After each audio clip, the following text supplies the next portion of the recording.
तो वो टाइम था लगभग 12-1 बजे का था।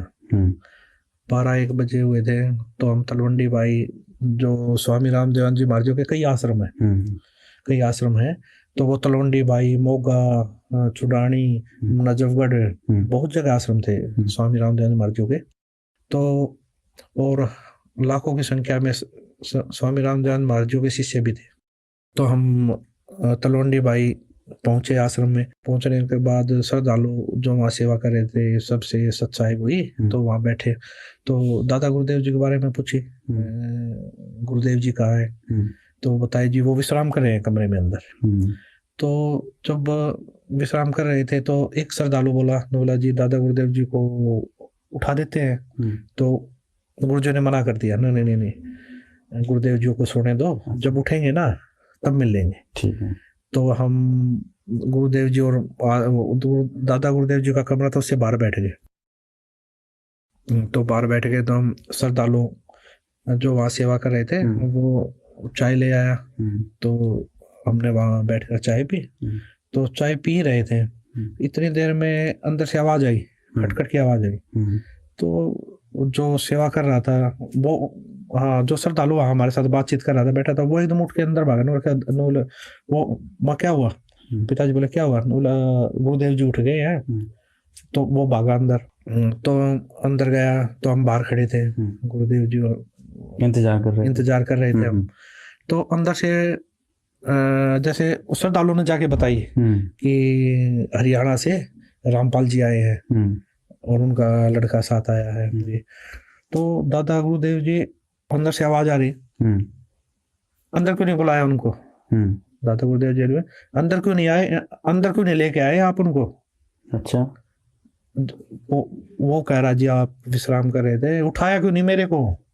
अच्छा। आपने उठाया क्यों नहीं? जब वो आए हुए थे तो उठाया क्यों नहीं मेरे को? अंदर क्यों नहीं लेके आए आप?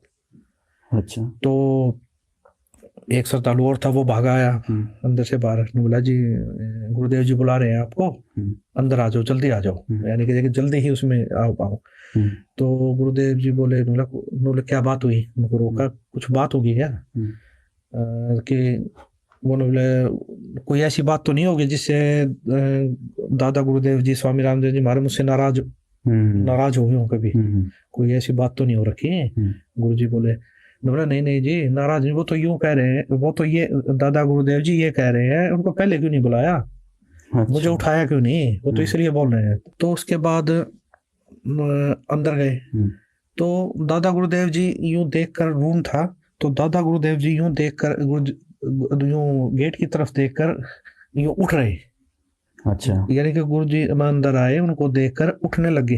अच्छा। अपनी चारपाई से। अच्छा।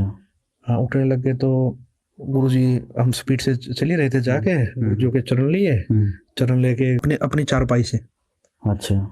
हाँ, उठने लगे। तो गुरु जी, हम स्पीड से चल ही रहे थे जाके, जो के चरण लिए, चरण लेके जो के खड़े। तो दादा गुरु जी उठ रहे थे, उठते साथ बोले जी आप यहाँ बैठिए। अच्छा। दादा गुरुदेव जी बोले जी आप बैठिए। संत रामपाल जी महाराज जी को बोले जी आप बैठिए यहाँ। आप श्रद्धालु जो 2 सेवक थे वो खड़े थे वहाँ, वो भी आश्चर्य में, दादा गुरु जी क्या बोल रहे हैं? और दादा गुरुदेव जी हाथ जोड़कर बोले जी आप बैठिए। तो गुरुदेव जी ने हाथ जोड़े, नौलाना ने नहीं जी आप बैठिए। गुरुदेव जी ये स्थान तो आपका है, आप बैठिए। गुरुदेव जी, दादा गुरुदेव जी भी यूं करके नहीं जी आप बैठिए। कम से कम 2-3 मिनट तक ये चीजें चलती रही। अच्छा।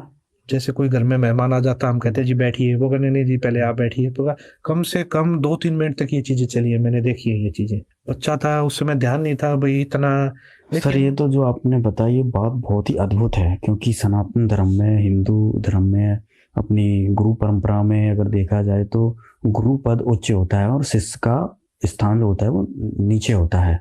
आज इस प्रकार से आप एक घटना का जिक्र कर रहे हैं तो स्वामी जी अपने चारपाई पे संत रामपाल जी महाराज को बिठाने के लिए बोल रहे हैं। जी, ये चीजें मुझे भी, चलो उस समय बचपना था, इतनी समझ में, लेकिन आंखों के